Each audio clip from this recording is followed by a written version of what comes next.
மானா குறையும் இன்னு மாசு படியும் இன்னு வீணா கதை முடிஞ்சு போச்சு.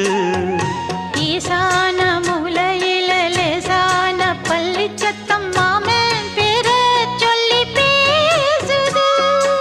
ஆறாத சோகந்தன்ன தீராம சேர்த்து வச்சு ஊரும் சேர்ந்து என்ன ஏசுது.